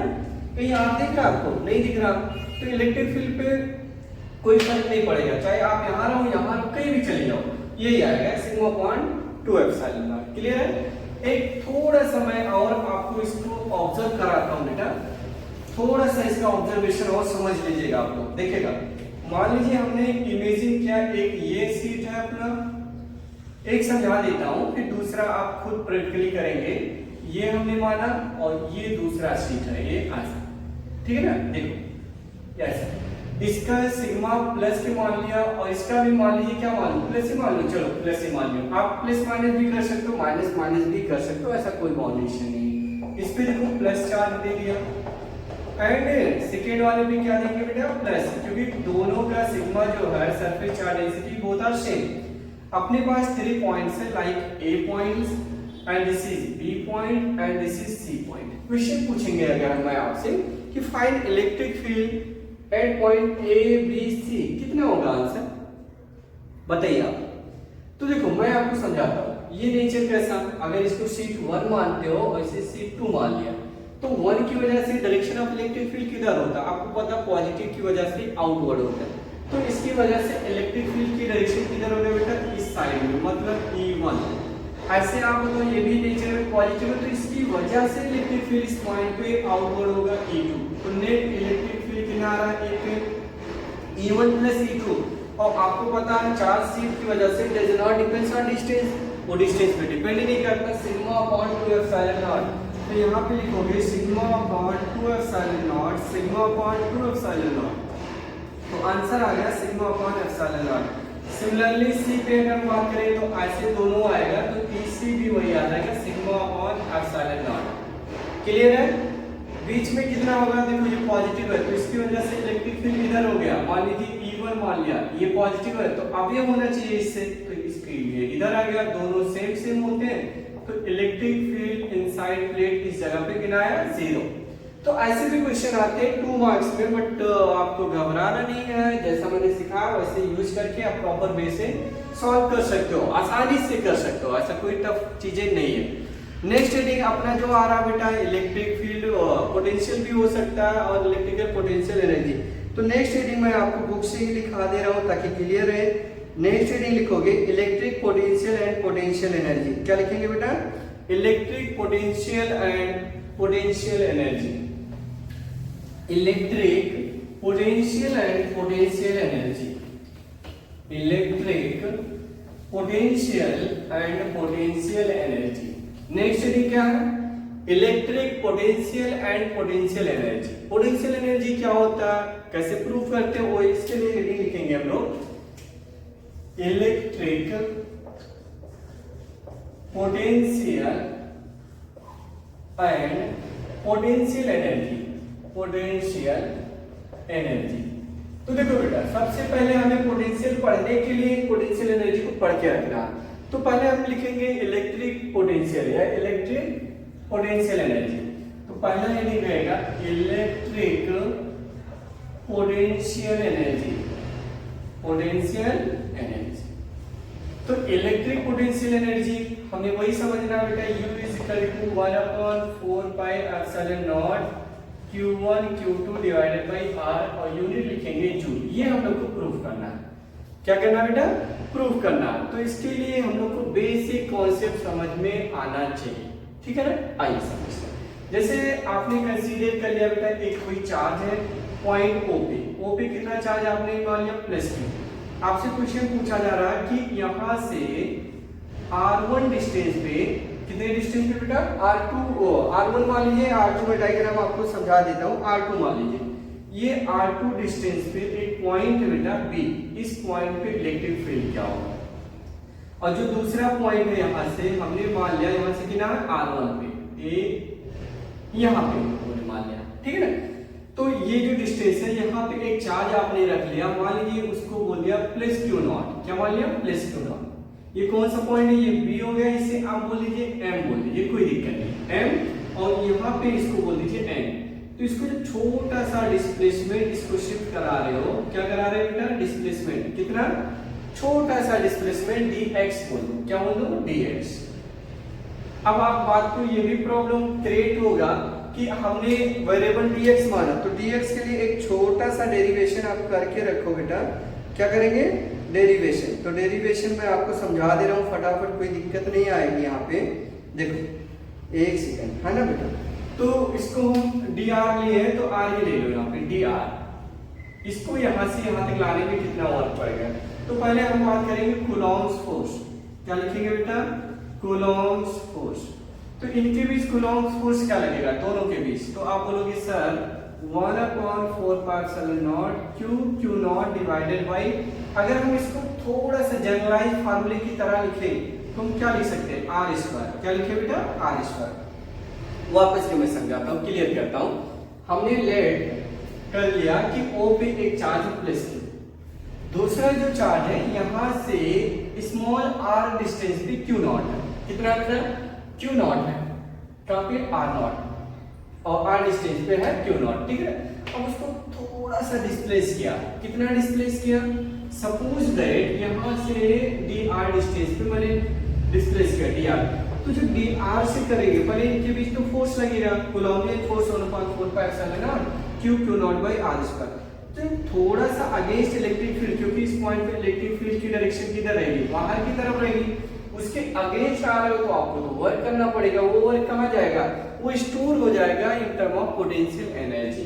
तो हम लोग लिखेंगे work due to small displacement, work due to small displacement, work due to small displacement. तो work due to small displacement आपको पता है बेटा dW इज इक्वल टू क्या लिखेंगे, फोर्स इनटू डिस्प्लेसमेंट और into against into cos theta भी हम लोग लिखेंगे। तो आप बताओ फोर्स की वैल्यू क्या बेटा, 1/4 pi epsilon naught q not divided by r square into ds मतलब डिस्प्लेसमेंट था बट यहाँ पे हम लोगों ने dr माना, और cos 180 की वैल्यू सबको पता होता है -1 होता तो यहाँ नेगेटिव आ जाएगा। तो आप बुक में देखोगे तो यही लिखा 1/4 pi epsilon naught q naught by r square into क्या लिखेंगे बेटा, dr इनटू dr, इतना समझना, माइनस लिखा इनटू dr हम लोगों ने लिखा, ये स्मॉल डिस्प्लेसमेंट। अब क्वेश्चन ये टोटल वर्क चाहिए हम लोग को, क्या चाहिए बेटा, टोटल वर्क फ्रॉम r1 से, कहां से, r1 से आप आ रहे हो r1 टू r2, r1 से कहां आ रहे हो r2, तो कितना वर्क करना पड़ेगा, इंटीग्रेट कर लोगे तो dw ये मान लीजिए w हो गया, integration minus 1/4 pi epsilon naught q naught by r square into dr r2 और r1 से कहां जा रहे हो आप r2, ठीक। तो देखो आपको पता है q नॉट को बाहर कर लीजिए, 4 पाई एप्सिलॉन नॉट भी बाहर हो जाएगा, 1/r स्क्वायर का इंटीग्रेशन जिनको नहीं पता वो याद रखना है, क्या होता है -1/r होता है, क्या होता है बेटा -1/r, तो ये लिख लेना -1/r, r1 से कहां जा रहे हो r2, इसको बाहर करो तो माइनस माइनस प्लस, तो q not divided by 4 pi epsilon not bracket में आ जाएगा r2 माइनस r1, ये आपका जो वर्क डन आया यही स्टोर हो जाएगा in term of potential energy, तो इतनी जूल एनर्जी आपको मिलेगा। क्लियर है बेटा, क्या लिखा हम लोगों ने 1/4 pi epsilon naught q not bracket में 1/r2 माइनस 1/r1 कितनी जूल आती है। अगर इसमें कोई कंफ्यूजन है तो डायग्राम आप पूछ सकते हो बेटा, कोई दिक्कत नहीं है, प्रूव करना हम लोग तो कभी कभी इन्फिनिटी ही मान लेते हैं, क्या मान लेते हैं इन्फिनिटी, बट एक जनरलाइज फार्मूला हमने बात कर लिया कि पॉइंट m था m पे q नॉट है, तो इनके बीच का जो डिस्टेंस है मैंने मान लीजिए r ही मान लिया, क्या मान लिया r मान लिया, ऐसा ही जूम करते हैं, ठीक है। तो इनके बीच कूलम्बियन फोर्स कितना लगेगा, 1/4 pi epsilon naught q naught by r square, क्योंकि रिपल्सिव है, नेचर में पॉजिटिव है। अब इसको आप इसके अगेंस्ट ला रहे हो, यहाँ पे ला रहे हो, तो कितना वर्क, मान लीजिए r1 से ला रहे हो r2 पे ला रहे हो, राइट, तो कितना वर्क करना पड़ेगा ये मैंने डेरिवेशन करके आपको बता दिया, राइट। अब देखो ये आपने ये मान लिया कि r2 जो है r पे है एंड r1 कहां पे मान लीजिए इन्फिनिटी, r1 को आपने बोल दिया कि इन्फिनिटी से हम लेके आ रहे हैं, तो देखो क्या फार्मूला बन रहा है, बोलो u is equal to q naught, ये r2 1/4 pi epsilon not, r2 की जगह पे r और 1 इन्फिनिटी कितना होता है 0, तो इतनी जूल एनर्जी आपको मिलना चाहिए। क्लियर है बेटा, तो ये चीज याद रखिएगा, u is equal to q naught upon 4 pi epsilon naught into r। अब आप इसको q1 q2 भी बोल सकते थे, क्या बोल सकते थे, q1 एंड q2, तो इसको नोट कर लो, इसके बाद थोड़ा सा पॉइंट मैं आपको लिखा दे रहा हूं ताकि क्लियर रहे, ठीक है ना, इसको नोट कर लो बेटा। अब यूनिट ऑफ पोटेंशियल एनर्जी हम लोग लिखेंगे, ये नोट करने के बाद अगर हम इसे पॉइंट चार्ज जो था q1 q2 मान लेते तो और भी अच्छा रहता है। मैंने बोल दिया if q is equal to q1 and q naught is equal to q2, ऐसा मान लिया, तो आप बताओ ये u इज इक्वल टू क्या लिखोगे, 1/4 pi epsilon naught q1 q2 by r, कुछ नहीं है वही फार्मूला लिख दो, खाली नेम चेंज कर लिया, q1 q2 लिख दिया मैंने। Unit of energy, unit of energy, तो यूनिट ऑफ एनर्जी क्या होता है बेटा, पहला हम लोग बात करेंगे जूल, क्या लिखते हैं बेटा joule, SI unit of energy, SI unit of energy joule, ये लिखा। अब देखो एक और होता है 1 इलेक्ट्रॉन वोल्ट, तो 1 इलेक्ट्रॉन वोल्ट होता है 1.6 इंटू 10⁻⁹ जूल, ये याद रखिएगा। ऐसे हम milli electron volt, kilo electron volt ऐसे में कन्वर्ट कर सकते हो, बट नीड नहीं है हम लोग को, तो ये नोट कर लीजिएगा आप लोग, ये बहुत ज्यादा कन्वर्जन के लिए यूज करना पड़ता है कि 1 इलेक्ट्रॉन वोल्ट इक्वल टू क्या होता है, ठीक है ना। अब लिखिएगा concept of potential, concept of potential, देखो अगर हम लोग लिख लिए हेडिंग कॉन्सेप्ट ऑफ पोटेंशियल, तो यहाँ पे समझिएगा concept of potential. Concept of potential क्या लिखेंगे बेटा, ध्यान देना। आपको एनर्जी का फार्मूला क्या मिला, 1/4πε0 Q1 Q2 by R, ये आपको पोटेंशियल एनर्जी का फार्मूला मिला। क्या मैं इसको ऐसा रिटन वाइट को रीराइट कर सकता, U is equal to 1/4πε0 Q1 by R, क्या लिखा बेटा, Q1 by R into Q2, या इसी को मैं ये भी लिख सकता था 1/4πε0 Q2 by R into Q1, yes और नो, एस। ये हम लोगों ने लिखा। आपको पता है, सब बच्चों को पता होता है electric potential due to point charge, electric potential due to point charge. तो क्या होता है, इलेक्ट्रिक पोटेंशियल ड्यू टू, क्या लिखा, electric potential due to point charge. तो electric potential due to point charge क्या होता है बेटा, B is equal to 1/4πε0 Q by R, ये होता है पॉइंट चार्ज की वजह से। तो आप मुझे बताओ ये क्या बना, अगर हम लोग बात करें तो यहाँ पे Q1 आ रहा है, तो हम U is equal to लिख सकते हैं बेटा B1, और B1 इंटू, देखो बुक में R भी लिखा है, इसलिए लिखते हैं क्योंकि ये as a function of position, क्योंकि पोटेंशियल जो डिपेंड कर रहा है, किस पे डिपेंड कर रहा है, चार्ज पे और डिस्टेंस पे डिपेंड कर रहा है। तो B1 R और ये बचा क्या, Q2, ऐसा लिखते हैं। या इसी को आप लिख सकते हो B2 R into Q1, yes और नो, यस। तो ये आपको मिल गया पोटेंशियल, मतलब एनर्जी, ये पोटेंशियल एनर्जी ये मिला, ठीक है ना, कोई दिक्कत नहीं। अब ध्यान से सुनना, इसको वर्ड में लिखोगे तो आप लिख सकते हो electric potential energy, electric potential energy. तो इलेक्ट्रिक पोटेंशियल एनर्जी क्या होता है, पोटेंशियल इनटू चार्ज, क्या लिखेंगे बेटा, पोटेंशियल इनटू चार्ज। तो यहाँ पे इलेक्ट्रिक पोटेंशियल क्या है, बोलो, देयरफॉर इलेक्ट्रिक पोटेंशियल। तो जो यहाँ पे इलेक्ट्रिक पोटेंशियल आ रहा है, आप बोल सकते हो पोटेंशियल एनर्जी पर unit charge is called electric potential energy पर unit charge is called electric potential at that point. तो यहाँ पे आप लिख सकते हो बेटा इलेक्ट्रिक, क्या लिखेंगे, बोलिए, electric potential energy, electric potential energy पर unit charge is called potential. मतलब आपने लिखा V is equal to U upon Q, ऐसा लिख सकते। यस, यूनिट की बात करें तो यूनिट हो जाएगा वोल्ट। कोई डाउट है तो पूछ लीजिए, ये वेरी इंपॉर्टेंट है, इस पे भी सम आ जाते हैं छोटे छोटे। तो B is equal to U by Q, और U को हम W भी लिख सकते हैं, तो W by Q, मतलब minimum work done to carrying या bringing a positive test charge from infinity to that point against to electric field is called electric potential at that point.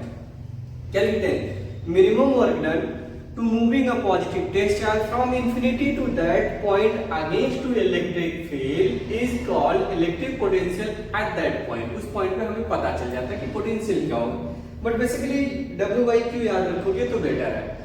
ऐसे हम लोग बात करते हैं इलेक्ट्रिक पोटेंशियल डिफरेंस। क्या चाहिए, पोटेंशियल डिफरेंस क्या होती है। तो देखो पोटेंशियल डिफरेंस के लिए भी हम लोग काम करेंगे, यहाँ पे दिखेगा पोटेंशियल डिफरेंस, पोटेंशियल डिफरेंस। तो पोटेंशियल डिफरेंस क्या होता है, आप अगर बात करोगे तो B2 minus B1 is equal to U2 minus U1 upon Q, ये आपका हो जाएगा potential difference. B2 minus B1 U2 minus U1 upon Q, या इसी को हम लोग लिख सकते हैं delta B is equal to W upon Q।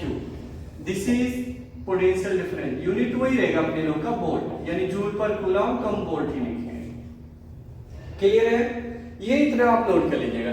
इसके बाद देखो नेक्स्ट रीडिंग जो आ रहा है, इसमें कोई डाउट तो नहीं है किसी को, अगर कोई डाउट है तो आप विदाउट हेजिटेशन पूछ लीजिए। Relation between electric field and electric potential. Next reading लिखोगे relation between electric field and electric potential, relation between electric field and electric potential. देखो हेडिंग है अपने लोग का relation between electric field and electric potential, ये electric potential, ये अपने लोग का हेडिंग है। Electric field and electric potential, इन दोनों में रिलेशन क्या होता है आप जस्ट माइंड में क्लिक करिए। मान लीजिए आपने मान ली डायरेक्शन ऑफ इलेक्ट्रिक फील्ड है, ऐसा आपने एक इमेजिंग किया, this is the direction of electric field, ये ऐसा आपने मान लिया ये डायरेक्शन है इलेक्ट्रिक फील्ड। अगर आप किसी भी पॉजिटिव चार्ज को इलेक्ट्रिक फील्ड में रखते हो तो अगर चार्ज का नेचर पॉजिटिव रख दो तो जो फोर्स एक्ट होता है in the direction of electric field negative होता है तो उसके अपोजिट में खिसक जाता है। आप खुद एक्सपेरिमेंट कर लो, इलेक्ट्रिक फील्ड मान लीजिए ऊपर से आ रही है, एक नेगेटिव चार्ज को रखो तो ये ऊपर भागता चला जाएगा अगेंस्ट ग्रेविटी, अगर वो ज्यादा फोर्स है तो, राइट। तो देखो जब भी हम लोगों ने मान लीजिए हमने यहाँ पे एक चार्ज रखा, क्या रखा, एक चार्ज प्लस क्यू, तो देखो इस पे जो फोर्स लगेगा इलेक्ट्रिक फील्ड के डायरेक्शन में लगेगा। इस जगह पे टेंजेंट ड्रा करते हैं किसी भी लाइन पे तो डायरेक्शन बताता है दैट पॉइंट, तो इस पे फोर्स कितना लग रहा है बेटा, Q into E, ये इतना इलेक्ट्रिक फोर्स लग रहा है। लेकिन आप इसके अगेंस्ट जा रहे हो, मान लीजिए छोटा सा डिस्प्लेसमेंट इसको खिसका लिए, कितना dr, ये छोटा सा डिस्प्लेसमेंट इसको खिसका के आप ले जा रहे हो, ये एक्सटर्नल फोर्स है, ये आप यहां से F फोर्स लगा रहे हो, F एक्सटर्नल।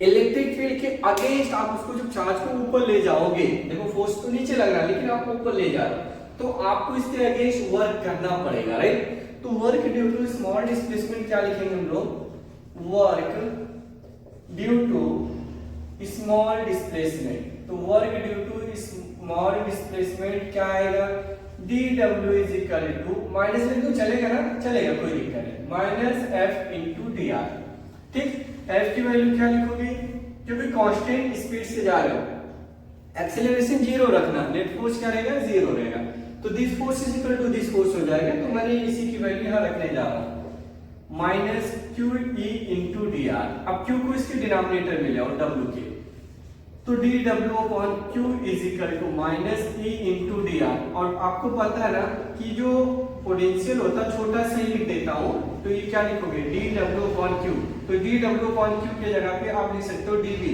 तो ये आ जाएगा DB is equal to minus E into D R. तो इलेक्ट्रिक फील्ड की वैल्यू क्या है बेटा, minus E DB by D R. Potential gradient के नाम से भी जानते हो उसको, यूनिट तो वही रहेगा न्यूटन पर कूलम। क्लियर है, समझ में आया। तो ये रिलेशन याद रखना बेटा इलेक्ट्रिक फील्ड और इलेक्ट्रिक पोटेंशियल में। अब आपको हमें समझना होता है कि x में अगर पूछते हैं अलोंग x क्या होगा इलेक्ट्रिक फील्ड, तो माइनस आपको क्या करना है, dv by dx लिखना है। अगर y में आपको चाहिए तो माइनस dv by क्या लिखोगे, dy, एंड z में चाहिए तो माइनस dv by dz, ऐसे लिखेगा। नेट इलेक्ट्रिक फील्ड चाहिए तो आपको पता है उसमें ये सब मुझे नहीं समझाना, ये आपको मालूम है बेटा, e x i कैप, ये वेक्टर में लिख रहे हो ना तो लिख लो वेक्टर में e x i कैप, फिर क्या लिखेंगे बोलो, तो यहाँ वेक्टर नहीं लगाएंगे हम लोग, i कैप में अगर लिख रहे हैं तो e y j cap and e z k cap, ऐसा। इनका न्यूमेरिकल चाहिए तो मॉड ले लीजिए, क्या ले लोगे, mod under root e x का स्क्वायर, e y का स्क्वायर एंड e z का स्क्वायर। तो जितने इससे रिलेटेड कॉन्सेप्ट होते हैं मैंने आपको समझा दिया कि ऐसे सॉल्व किया जाता है। तो अगर पोटेंशियल गिवन है, इलेक्ट्रिक फील्ड चाहिए तो आप नेगेटिव साइन के साथ डिफरेंशिएट कर लीजिए तो इलेक्ट्रिक फील्ड मिल जाएगा। जैसे एक छोटा सा एग्जांपल की बात करें, मान लीजिए आपको गिवन है बेटा b is equal to 2x square, question ये find potential at x is equal to 1। तो देखो इसको आप करोगे माइनस dv बाई dx, तो ये क्या मिलता है, e, क्या मिल जाएगा, e, तो माइनस d बाई dx और ब्रैकेट में 2x स्क्वायर, तो देखो 2 तो बाहर हो जाएगा और x स्क्वायर का क्या होता है 2x, यस आई नो, तो 2 2 जा 4 माइनस 4x।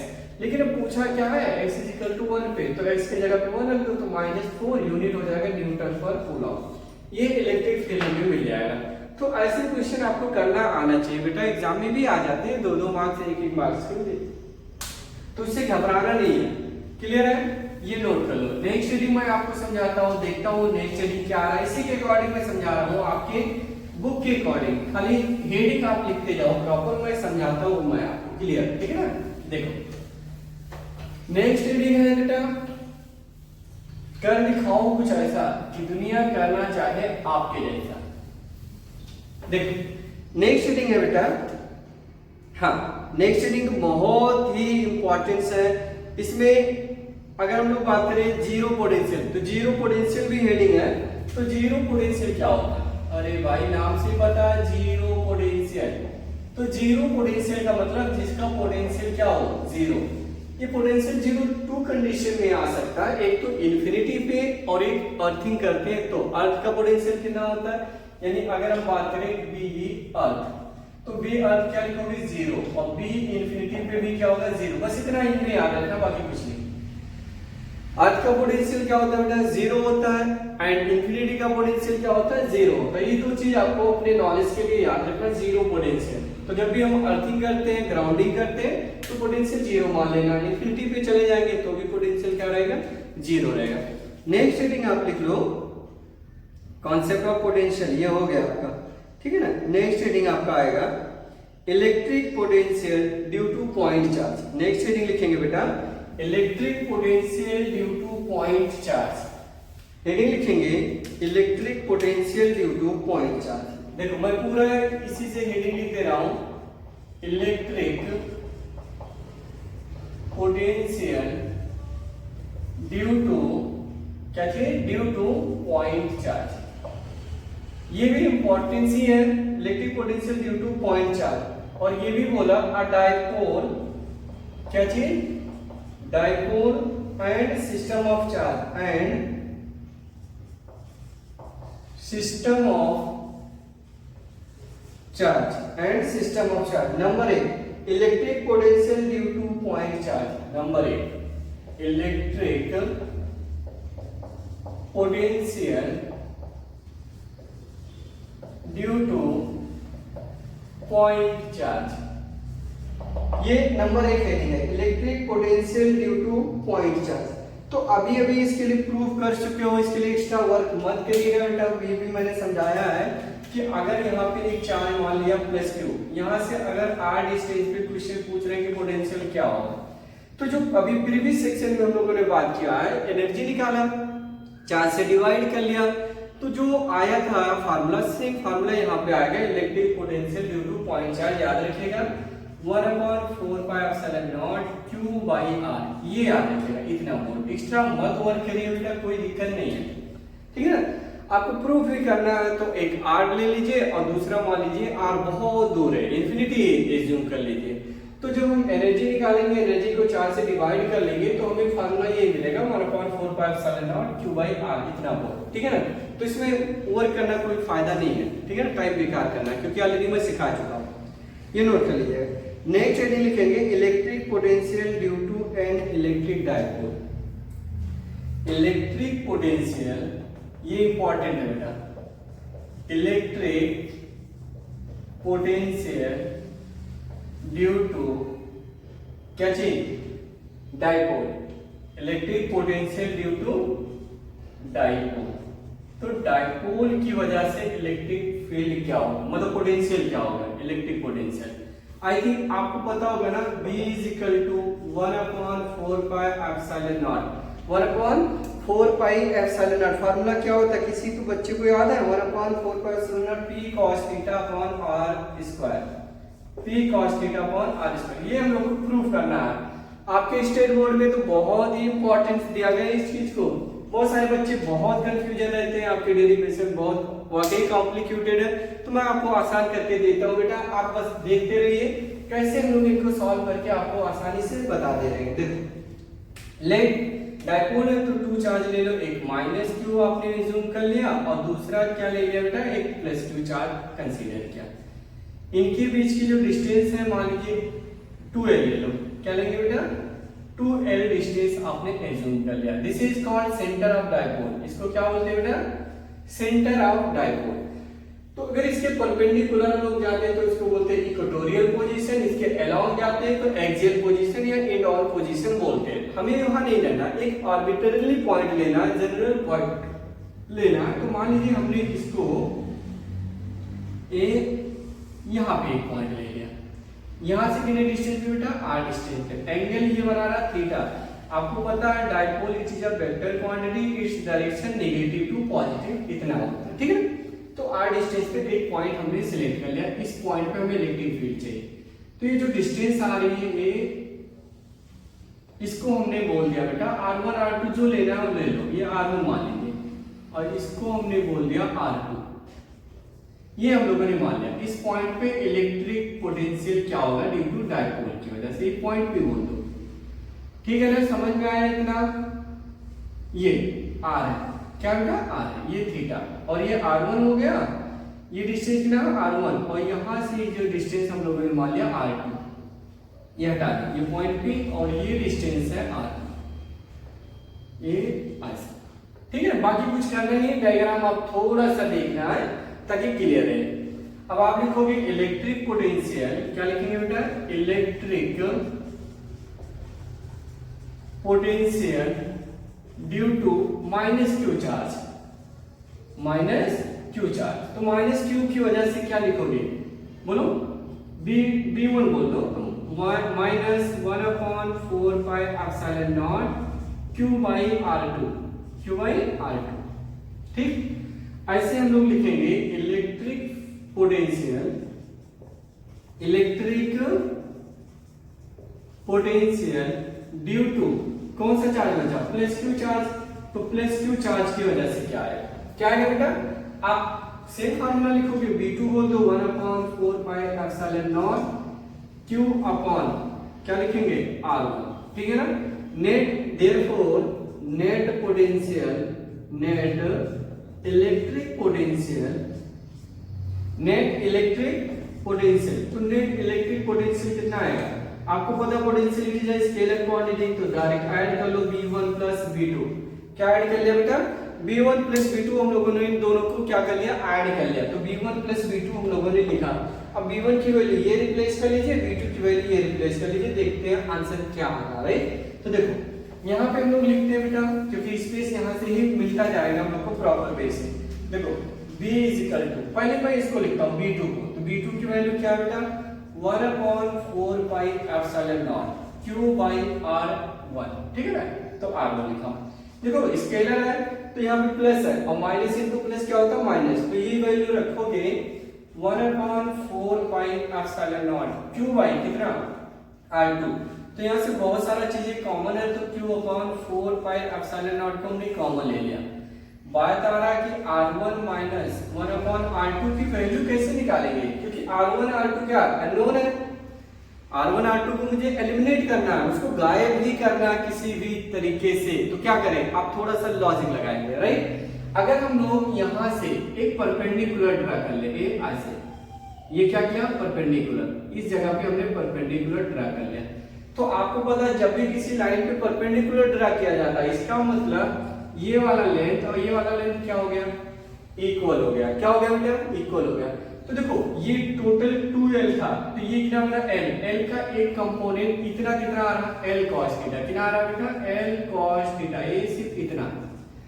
तो अगर यहां से लेकर के, ध्यान से सुनना, कलर को मैं थोड़ा चेंज करता हूं, यहां से लेकर के यहां तक के r आपने माना, राइट। तो अगर, और ये R1 इसके पैरेलल है, तो अगर मैं l cos थीटा निकाल लूं तो R1 की जो वैल्यू आ रही r minus l cos theta लिख सकता हूं कि नहीं, सोच के देखो मैंने क्या बोला, ये जो लेंथ है ये इसके इक्वल है, राइट, और इसके इक्वल है, और ये यहां से यहां तक लेंथ कितना r है, तो r में से ये जो गैप है ये कितना गैप, ये अगर मैं सब्ट्रैक्ट कर लूं, इतना मैं निकाल लूं, ये है l cos theta, l cos theta को निकाल लूं तो ये जो r minus l cos theta है उसी के इक्वल आ जाएगा, ये आ जाएगा। अब सोचो अगर मैं इसको डॉटर करके आगे लेके जाता हूं, यहां से मैंने इस पे परपेंडिकुलर ड्रा किया, ये परपेंडिकुलर ड्रा किया, अगर l cos थीटा ये थीटा तो ये भी थीटा हो जाएगा, तो इसका l का एक कंपोनेंट आ जाएगा l cos थीटा, ये क्या आएगा बेटा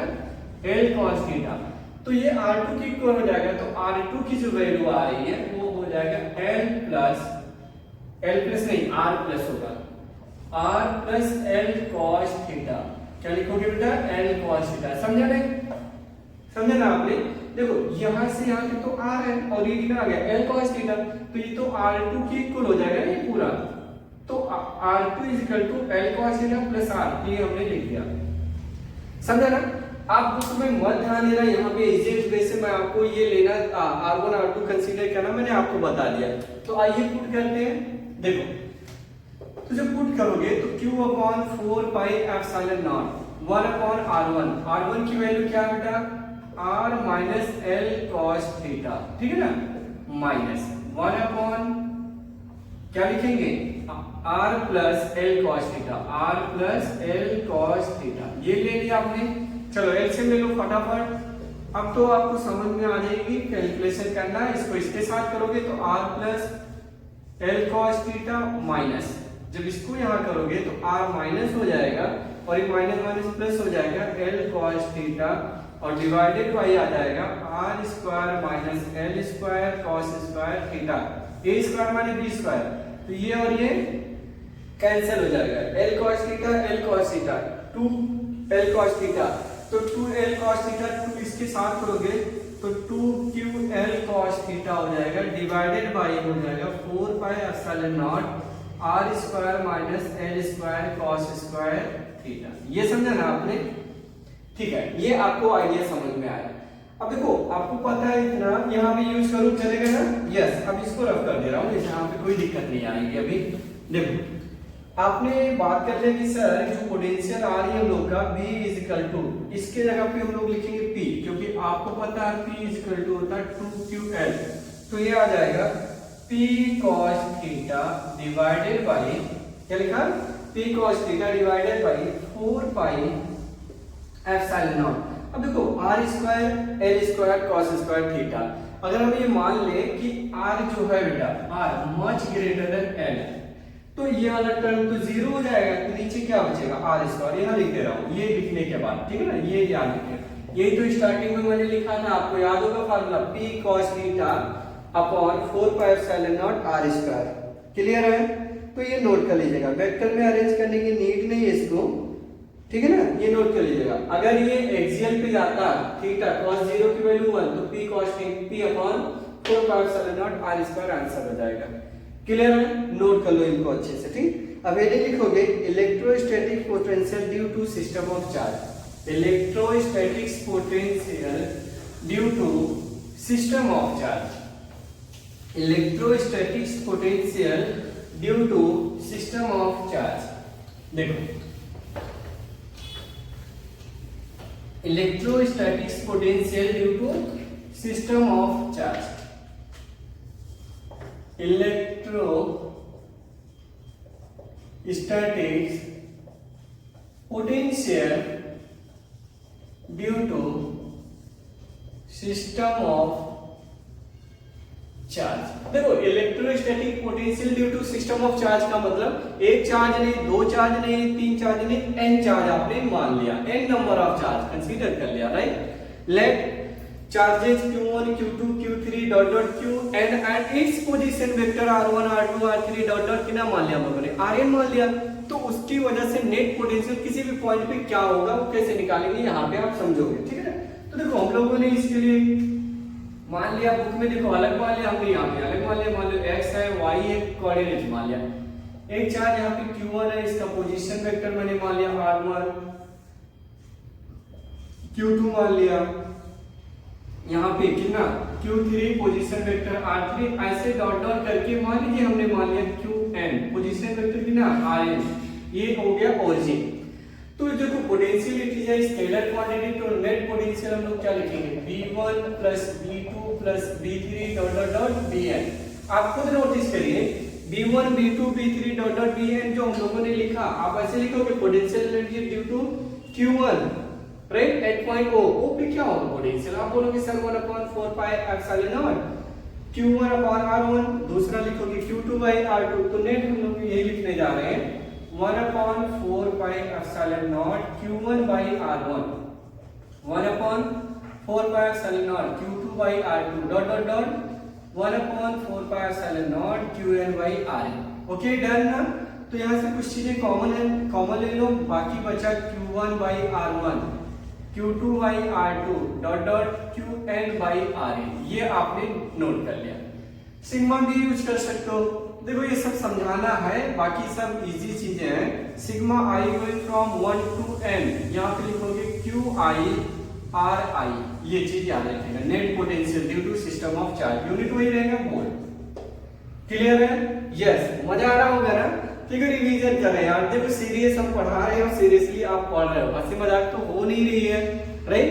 क्योंकि टाइम कम बचा। जब हम लोग स्टार्टिंग से पढ़ेंगे, वापस से जो 11th के बच्चे आएंगे उनके लिए हम इसको एटलीस्ट 10 वीडियोज में डालूंगा, छोटा छोटा करके टर्म करके, बहुत क्लियर कर समझाऊंगा उस वक्त। लेकिन अभी मैं 12th के लिए इसको फास्ट सिखा रहा हूँ, क्योंकि उनके पास टाइम नहीं, वो खुद अपना भागते हुए जा रहे हैं, दौड़ते हुए जा रहे हैं, ठीक है ना? टाइम नहीं है उनके पास। खैर, आप लोग को मुझे यकीन है आप लोग अच्छा कर रहे होंगे, मार्क्स अच्छा लाओगे आप लोग, ठीक है ना? थोड़ा प्रैक्टिस और करते रहिए, 100% मार्क्स आएगा, अच्छा आएगा, ठीक है?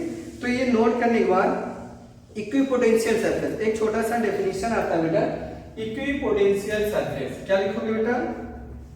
Equipotential surface. तो इक्विपोटेंशियल सरफेस क्या होता है? ऐसा पोटेंशियल, ऐसा सरफेस जिसके हर एक पॉइंट का पोटेंशियल क्या हो, सेम हो, उसको बोलते हैं इक्विपोटेंशियल सरफेस। तो लिख लीजिए, an equipotential surface, an equipotential surface, an equipotential surface is that surface at every point क्या लिखोगे बेटा? at every point of which electric potential is the same, electric potential is the same। ये चीज याद रखिएगा, राइट? आपको पता है इलेक्ट्रिक पोटेंशियल क्या होता है? V equal to 1/4 pi epsilon naught Q by R, ये आपको मालूम। आपने एक स्फीयर इमेजिन किया, ऐसे स्फीयर बहुत सारा मान लिया। तो अगर हम चार्ज को इसके सेंटर पे मान लीजिए रख दिया Q, तो जितने यहाँ पे जो पोटेंशियल होगा वही यहाँ पे होगा, वही यहाँ पे होगा, वही यहाँ पे होगा। तो इसके हर एक पॉइंट का पोटेंशियल क्या होगा? सेम है। ऐसे मान लो ये पॉइंट ले लें, तो इसके हर एक पॉइंट का पोटेंशियल क्या रहेगा? सेम रहेगा। तो ये भी हो गया इक्विपोटेंशियल सरफेस। क्या हो गया? इक्विपोटेंशियल सरफेस, समझा ना? और direction of electric field outward ही रहेगा। किधर रहेगा? आउटवर्ड। क्लियर है? तो equipotential surface is that surface at every point, क्या लिखा? At every point of which electric potential is the same is called equipotential surface. और एक चीज ये याद रखना है, इन equipotential surface and equipotential surface total work done on moving charge from one point to another point is always equal to 0। तो याद रखना, अगर आपने बोल दिया सर A पॉइंट है, ये B पॉइंट, अगर मैं किसी एक चार्ज को ले जा रहा हूँ तो देखो पोटेंशियल होता है BB minus BA is equal to work done per unit charge. But बोलो तो दोनों का पोटेंशियल सेम है, तो 0 is equal to W upon कितना? Q। और A से कहाँ जा रहा है बेटा? B। तो W A to B कितना आ रहा? 0। इसका क्या मतलब है? जब हम किसी चार्ज को इक्विपोटेंशियल सरफेस मूव कराते हैं तो टोटल वर्क कितना करना पड़ेगा आपको? 0। क्या करोगे बाबू? 0। तो टोटल वर्क डन कितना मिला हम लोग को? 0 मिला। ये याद रखना है बस, बाकी कोई चीज याद नहीं है। वर्क डन कितना होगा? 0। इक्विपोटेंशियल सरफेस क्या होता है? ऐसा सरफेस जिसके हर एक पॉइंट पर पोटेंशियल क्या रहे? सेम रहे। अब ये डिफरेंट टाइप होते हैं, कोई सिलेंड्रिकल भी बोलेगा, कोई स्फेरिकल बोलेगा, कोई प्लेन बोलेगा। अगर ये ऐसा आपने मान लिया, देखो ये ऐसा आपने इमेजिन किया, एक ऐसा प्लेन है, एक ऐसा प्लेन, ऐसा मान लिया आपने, जो पोटेंशियल इसके हर एक पॉइंट का वही यहाँ पे रहेगा नहीं, ये इसको बोल सकते हैं प्लेन। देखो इसके हर एक पॉइंट का पोटेंशियल क्या है? सेम। ऐसे इसके हर एक पॉइंट का पोटेंशियल क्या है? सेम। तो इसको प्लेन इक्विपोटेंशियल सरफेस बोल दिया, ठीक है ना? बट इतना चीज याद रखिएगा आप लोग। एक और हेडिंग आज के डेट में आप सीख सकते हो, या हम लोग बात करेंगे, हाँ, electric potential energy of a system of charge. खाली ये सिखा देते हैं, electric potential energy of a system of charge. क्या लिखेंगे बेटा? Electric potential energy, electric potential energy. तो देखो हेडिंग लिखोगे इलेक्ट्रिक पोटेंशियल एनर्जी। तो इलेक्ट्रिक पोटेंशियल एनर्जी क्या होगा? देखो इलेक्ट्रिक पोटेंशियल एनर्जी होता है बेटा 1/4 pi epsilon naught Q1 Q2 by R, ये याद रखिएगा। ठीक, जैसे देखो एक आपने कंसीडर किया बेटा कि ये x एक्सिस है और ये y एक्सिस, एक चार्ज यहाँ पे Q1 है, एक चार्ज कितना बेटा Q2 है, इनके बीच का जो डिस्टेंस है मान लीजिए यहाँ से हमने मान लिया R1 R2 नो डाउट, ठीक है ना O, लेकिन इनके बीच का गैप कितना है, मैंने बोल दिया R, जनरली बोल दिया R, तो इसके बीच का पोटेंशियल एनर्जी कितना आएगा 1/4 pi epsilon naught Q1 Q2 by R, right. Derivation नहीं कर चुके हैं, कोई दिक्कत नहीं है। तो अगर पोटेंशियल एनर्जी पूछा रहा 2 पॉइंट चार्ज के लिए तो 1/4 pi epsilon naught Q1 Q2 by R, क्योंकि एक चार्ज की वजह से कोई एनर्जी एग्जिस्ट नहीं करती, जो दूसरे चार्ज को लाते हैं इसके आजू बाजू तो उसकी वजह से एनर्जी स्टोर होता है, राइट। तो 1/4 pi epsilon naught Q1 Q2 by क्या लिखोगे R, क्लियर है ना। देखो हम कंटिन्यू बोलते जा रहे हैं, थकना नहीं है, पढ़ना ईमानदारी से विद डेडिकेशन के साथ, ठीक है ना। अगर n नंबर ऑफ चार्ज है, n नंबर ऑफ चार्ज, तो अगर n नंबर ऑफ चार्ज है तो नेट पोटेंशियल एनर्जी लिख लेना बेटा U1 plus U2 plus U3 dot dot dot UN, समझा ना। ये देखो, ये जैसे देखो मैं आपको बताता हूँ, एक एग्जांपल समझा देता हूँ।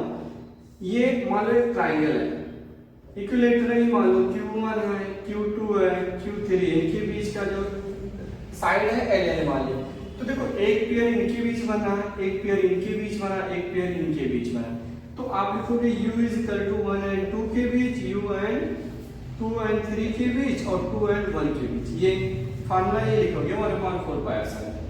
अगर ये स्क्वायर होता अपने लोग का क्या होता है स्क्वायर, तो स्क्वायर में कितने पेयर बनेंगे, मान लो ये Q1 है, Q2 है, Q3 है और ये क्या है Q4 है, तो इसमें कितने पेयर 1 2 3 4 5 और 6, ये 6 पेयर बन जाएंगे। तो ये लिख लेना आप लोग, एनर्जी तो लिख ही लोगे, कोई दिक्कत नहीं। इसके बाद देखो बेटा नेक्स्ट यूनिट आएगा हम लोग का क्या चीज, torque due to dipole moment, torque due to dipole moment. सिर्फ फार्मूला में समझा दे रहा हूँ, पोटेंशियल एनर्जी का फार्मूला समझा दे रहा हूँ ताकि क्लियर रहे। तो torque due to dipole, torque due to dipole, तो टॉर्क ड्यू टू डाइपोल क्या होता है बेटा, tau is equal to Pe sin theta, क्या होता है Pe sin थीटा। वेक्टर में लिखोगे तो Pe क्या लिखोगे, tau vector is equal to P cross E, ये याद रखिएगा। ऐसे हम लोग बात करेंगे potential energy in term of due to dipole, potential energy due to dipole. तो डाइपोल की वजह से क्या होता है, मैग्नेट में भी मैंने आपको समझाया था, यहाँ पे लिखोगे बेटा Pe ब्रैकेट में cos theta 1 minus cos theta 2, ये याद रखिएगा। अब हम लोग क्या करते हैं, थीटा के डिफरेंट एंगल रखते हैं, तो डिफरेंट फार्मूला आ जाता है। एक फार्मूला आपको फेमस होगा, आई थिंक पता होगा, P is equal to minus Pe cos theta, ये याद रखिए। तो आज के लेक्चर में बस इतना ही बात करेंगे क्योंकि वीडियो बहुत ज्यादा लंबी होती जा रही है बेटा, ठीक है ना। तो हम नेक्स्ट लेक्चर में आपको थोड़ा सा विद इन 10 मिनट्स पूरे जितने भी कॉन्सेप्ट आज को सिखाया उसका रिवीजन दे दूंगा। उसके बाद मैं आपको सिखा दूंगा कि कैपेसिटर क्या होती है। कैपेसिटर छोटा टॉपिक है, एक लेक्चर में इजीली खत्म हो जाएगा, राइट। तो उसका नोटिफिकेशन पाने के लिए आप चैनल को सब्सक्राइब कर लीजिए और प्लीज अपने दोस्तों के साथ इतना शेयर करिए कि हर एक कोने में बैठा हुआ बच्चे के पास मेरा वीडियो पहुंच जाए। सपोर्ट करिए, अभी हम स्ट्रगल कर रहे हैं बेटा, आपको देख रहे होंगे कितनी एनर्जी लग रही है पढ़ाने में। मैं अपने व्हाइट बोर्ड पे जो कुछ भी सिखा पा रहा हूँ आप लोग को सिखाने की कोशिश कर रहा हूँ। हम अपना 100% देने की कोशिश करते हैं बेटा, ठीक है ना। आप सपोर्ट करिए, मैं थोड़ा लेक्चर को और इम्प्रूव करने की कोशिश करूंगा, राइट। वीडियो क्वालिटी बढ़ाने की कोशिश करूंगा, बट अभी नहीं कर सकता मैं, राइट। आप समझ पा रहे होंगे, प्लीज शेयर करिए, सपोर्ट करिए मुझे। चलिए मिलते हैं नेक्स्ट वीडियो में, बाय बाय, जय हिंद।